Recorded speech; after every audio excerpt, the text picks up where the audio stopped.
mudando de novo um pouquinho de assunto, bom, tem pelo menos aqui mais umas 2 ou 3 coisinhas pra gente falar, que é o seguinte, eu vi bom, você viu com certeza, porque eu vi você comentando sobre o tema que tá mais quente hoje em dia, que é a adultização de crianças, né? Que eu vi tu comentando que o PT estaria usando esse tema para impor uma regulamentação da rede. Tu falou isso, não foi? Sim.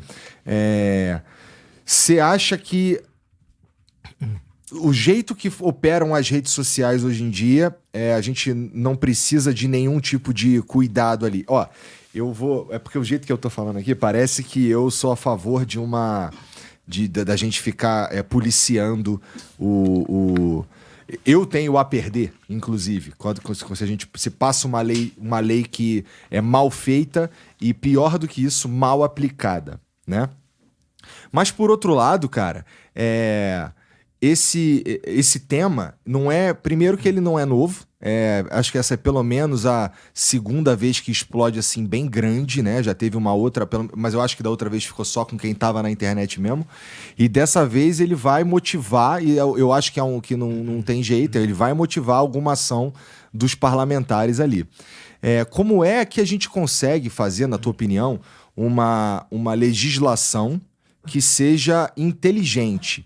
Porque o meu maior problema com a maneira como existem já alguns projetos falando de regulamentação das redes, para mim o maior problema que tem ali é a sensação que eu tenho de que quem está fazendo aquilo ali não sabe muito bem quais são as consequências que podem acontecer pela maneira que a coisa está se formando. O que eu quero dizer com isso?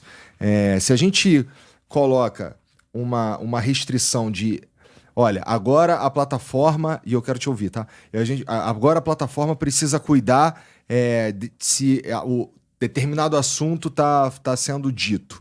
Então, essa plataforma, eu suponho que uma das possibilidades é essa plataforma começar a atrapalhar a disseminação de um conteúdo. Vamos dizer, por exemplo, que aqui no Flow a gente estava falando mais cedo falamos rapidamente sobre urna eletrônica. Sim. Se urna eletrônica for e assim, é completamente diferente da adultização, mas é só um exemplo. Se a urna eletrônica entrar no balaio de coisas que deveriam ser ditas com mais cuidado, não dá para a plataforma ficar olhando todo mundo que está falando de urna eletrônica e, portanto, diminui só o alcance de todo mundo. Essa é uma das possíveis...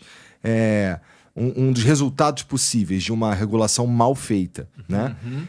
Tu faz alguma ideia, ou tu já parou para pensar em como seria, ou qual seria pelo menos o melhor método para fazer uma regulamentação das redes que seja eficiente e inteligente, ou tu acha que a gente não devia mexer nesse assunto? Ô Igor, nós estamos falando de algo que, em termos de controle, é extremamente complexo, né? Quantos milhões de usuários nós temos aí? Mas eu vejo o seguinte, nós temos de punir exemplarmente qualquer pessoa, qualquer site que entre em questão de pedofilia, nazismo, e racismo e coisas assemelhadas assim. Isso já existe na lei. Agora é extremamente temeroso você acreditar que nós vamos ter um grande cérebro, um grande iluminado que vai saber o que pode e não pode ser publicado. Especialmente se estiver na mão do poder público. Especialmente se tiver. Se fosse uma autorregulamentação, um conselho, menos mal, né? Não tem aí o conselho de autorregulamentação publicitária? Tem. Não tem? Eu acho que até funciona adequadamente. Então, acho que assim, o que vale muito é punir exemplarmente aqueles casos que a lei, inclusive, já existe e prevê, em vez de ficar querendo censurar. Isso pode, isso não pode, porque isso vai muito ao sabor de quem está governando. Você entendeu? Eu, como governador de Minas, acho que todo governador, né, deseja que as críticas sejam amenizadas. Todo prefeito, todo presidente. Então, haveria uma tendência natural a você querer calar os seus opositores. Mas isso seria uma aplicação horrível da lei, né? A lei precisaria ter sido construída de um jeito horrível para dar margem a esse tipo de coisa, não é? Então, mas na hora que você... Às vezes você pode ser mais sutil, né? É possível. Às vezes você pode falar, eu quero calar essas propostas aqui porque eu considero elas antidemocráticas. Você está entendendo? Sim. E aí aquilo vai atingir E aquele... o que é antidemocrático? O que é muito sutil. Você concorda? Não é? Então, eu vejo que tem aí um grau de subjetividade muito grande. Então, acho que nós temos de estar procurando punir aquelas pessoas que efetivamente usaram mal. E nós temos de lembrar que isso não é inédito, né? Quando surgiu a mídia de massa, há 120 anos atrás, os jornais, principalmente nos Estados Unidos e Europa, havia proliferação de notícias falsas, mas que se puna, não é porque é digital que é falso, pode estar no papel também, na rádio, né? Já publicaram sobre mim lá barbaridades, você entendeu? Coisa totalmente sem fundamento. E tem coisa que eu acho que nós temos de encarar com naturalidade quem está na política, porque sempre... O ser humano, me parece, boa parte deles é fofoqueiro por natureza. Gosta de uma intriga, gosta de ver o circo pegar fogo.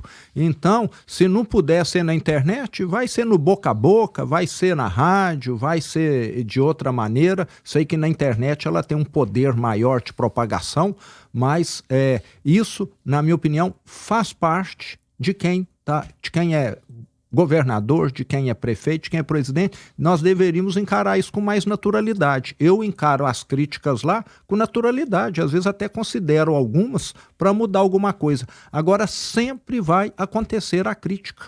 Nós temos de saber o seguinte, aquele que perdeu a eleição, no dia seguinte ele começa a te criticar porque ele quer ganhar a próxima, com ou sem razão. Então, faz parte da natureza eleitoral e política esse tipo de procedimento.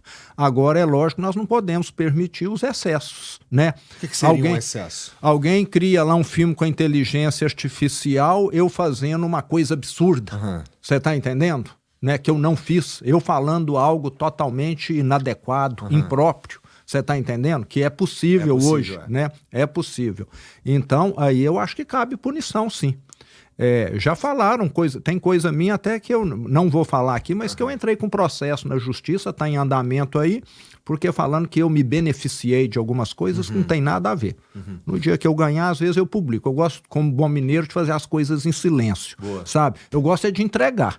Fazer boas entregas para os mineiros, isso eu gosto. Agora, ficar com essas polêmicas, parece que isso até te desvia dos grandes problemas principais, que é onde o político deveria atuar. E o Brasil, nós temos de lembrar aqui, Igor, nos principais problemas que nós temos no Brasil é que nós nos transformamos no país das pautas minúsculas. Tudo que discute aqui é pequenininho. O que se aprova lá no Congresso, nas assembleias, nós vamos criar aqui o Dia da Floriculturista. Nada contra os floriculturistas, mas não é isso que vai mudar a vida de ninguém. É projeto dessa natureza que fica se debatendo e discutindo, muitas vezes, infelizmente.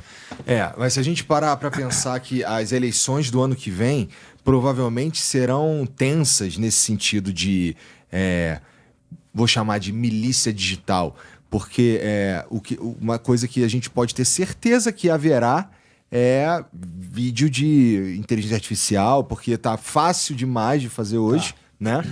E são materiais que enganam com facilidade o eleitor que não está habituado com esse mundo.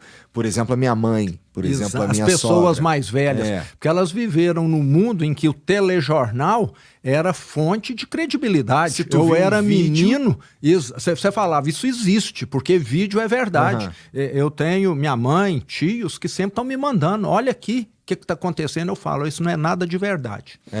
E então, você acha que a gente devia deixar rolar?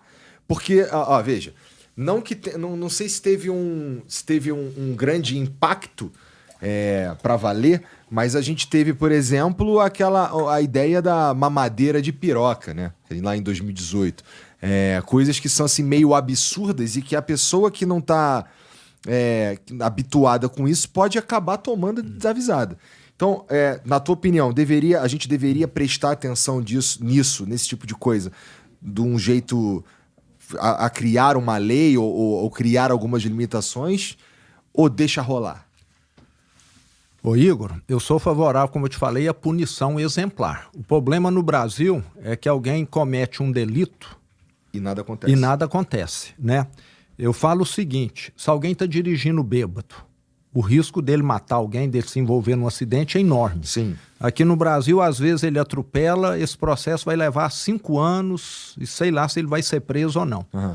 Mas o policial que viu aquele bêbado ali na hora, na minha opinião, de antemão, mesmo que ele não tenha causado nenhum problema, mas se ele está com teor alcoólico alto, ele deveria ficar, na minha opinião, 5 dias detido, como uma lição didática.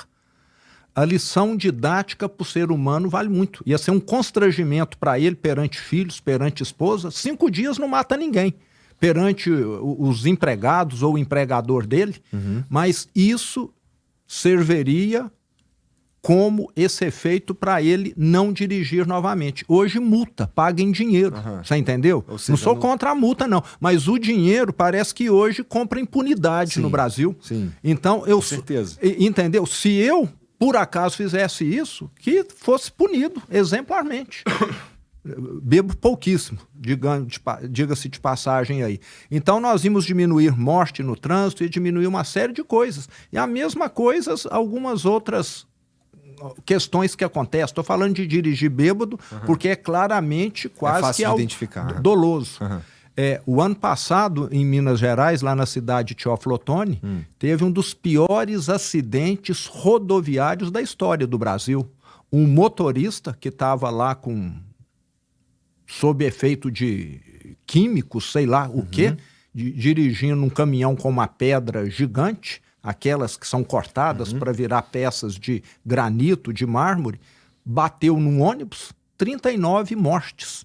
O ônibus incendiou, a grande maioria dessas pessoas lá do estado da Bahia, que saíram aqui de São Paulo e estavam indo para a Bahia, morreram, porque é alguém irresponsável. E aí levou meses, tá detido, esse motorista está detido. Mas eu vejo que esse efeito de dar... Então, acho que nós tínhamos de ter uma legislação. Agora, você que conhece de internet muito mais que eu, tem jeito de controlar um WhatsApp que começa a circular aí? Quem que controla isso? De onde que vem esse WhatsApp? É muito complexo. Mas o meu ponto é justamente esse, que assim, é muito complexo, não dá para fazer de um jeito à la vão ter. Tem que ser com tecnologia, com inteligência, ouvindo, inclusive, a galera que vive disso, né? Exato. A própria sociedade civil. Eu acho que nem você e eu menos ainda entendemos tanto de tecnologia para saber o que pode ou não estar controlando, né? Alguém quer imprimir uma notícia falsa. Ele tem uma máquina de xerox na casa dele, no emprego dele, ele imprime, não é? E no digital é mais fácil ainda do que uma máquina de xerox. Agora, se alguém fez mal, tem que ser punido. Agora, como controlar isso? Sinceramente, eu não sou nenhum especialista em tecnologia para saber, e acho que é até impossível. É quase que a mesma coisa que falar, o povo está fofocando muito, vamos costurar a boca de todo mundo. Talvez a solução seja essa. Tira a internet de todo mundo. Acho que na minha visão, é essa a única solução possível. Tem jeito de acabar com fofoca? Né? Não tem, costura a boca de todo mundo, aí acaba, ou corta a língua, né? Aí você soluciona. Me parece que alguns tecnocratas sonham com isso. Eu acredito muito mais nas pessoas do que desconfio. Eu até falo que eu consegui, acho que caminhar bem na vida empresarial, puxaram o meu tapete diversas vezes, mas de cada 1000 pessoas que eu contratei, acho que 3 ou 4 puxaram o meu tapete. É uma minoria. Então, acho que nós temos de dar crédito para a grande maioria que é honesta. E punir, quando a gente detectar, aqueles que não estão procedendo bem. Porque você quer criar uma sociedade policialesca, é meio complicado. Será que nós queremos a Stasi aqui no Brasil, né? Que tinha lá na Alemanha Oriental? Como que chamava a da Rússia? Né? Tinha lá KGB, não é? Será que é isso que nós queremos aqui? Todo mundo olhando por trás para ver se tem alguém passando um WhatsApp indevido ali. Eu acho que não é essa sociedade que vai nos levar para o futuro, não. Eu gosto da ideia da educação, no fim das contas, porque Eu não sei se de fato tem algum jeito eficiente de fazer com que essas mensagens que chegam em pessoas que não são letradas digitalmente, fazer com que elas que entendam que... Por exemplo, a minha parte é fazer o seguinte: quando chega esse tipo de coisa e aí, por exemplo, minha mãe ou minha sogra me manda, eu falo assim, cara, ó, quando parece um absurdo, geralmente é. Então, fique esperto, né? E eu vi recentemente também, você deve acompanhar isso até mais de perto do que eu acompanho, uma tendência de rede social tá sendo menos utilizada. Porque isso, no início era novidade, as pessoas se interessam mais. Com o tempo, o ser humano vai ficando meio cansado de tudo, até da comida mais gostosa. Com certeza, né? Não é isso? O hábito muda. O lugar paradisíaco, se você vai lá todo dia, ele deixa de ser paradisíaco, você concorda? Mas se você vai uma vez a cada 5 anos, ele continua sendo paradisíaco. Então eu vejo também que talvez a gente esteja vivendo aí um ápice dessas fake news, e as pessoas começam a se cansar também. Daqui a pouco isso não vai estar pegando tanto mais quanto já pegou. No passado tinha alguns estilos de programa de televisão que tinham uma audiência gigantesca e que hoje já não chamam tanta atenção. O gosto vai mudando.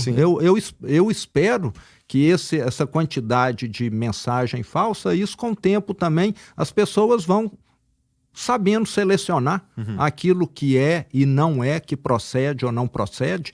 Então eu acredito muito nessa sabedoria coletiva também, sabe? Eu acho que isso também acontece ao longo do tempo.